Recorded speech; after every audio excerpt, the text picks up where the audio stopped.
In another 2 to 3 months, a local group of businessmen will be in a position to finalize a $5 million deal to take over the Bayview Hospital.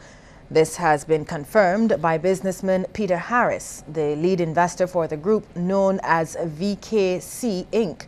While not speaking on camera, Mr. Harris tells CBC News that VKC has plans to expand the hospital's services along with the existing plant. The planned improvements will take place over a 12 to 24-month period. He says the existing staff complement will remain the same and that the hospital's regular operations will not be affected. The Bayview Hospital has been in existence for over 20 years. It was in 2010 when the hospital first started entertaining offers for sale. Despite the ongoing economic challenges, some sections of the private sector are still feeling pressure from some unions to give salary increases. This is according to President of the Barbados Chamber of Commerce and Industry, Lalu Vaswani. He's appealing for restraint and understanding under the circumstances. He says any adversity that affects the public sector will also impact on the private sector, and salary demands must be realistic.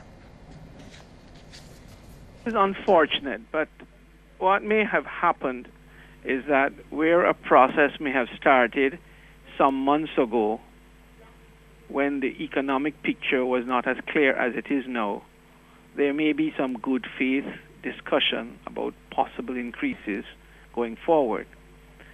However, as we all know, in the last 6 months in particular, the reserves have fallen significantly.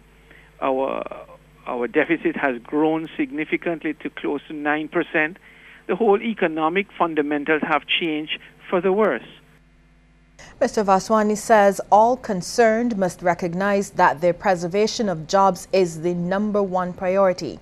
He says the possible impact that the loss of 3,000 jobs in the public sector will have on the private sector must also be considered.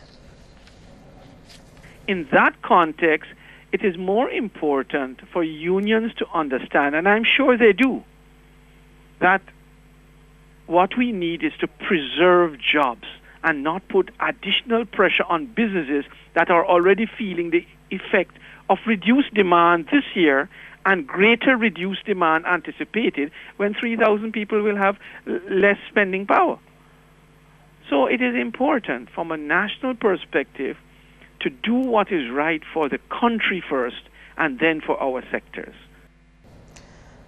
Let's take a look now at how stocks traded on some of the regional exchanges.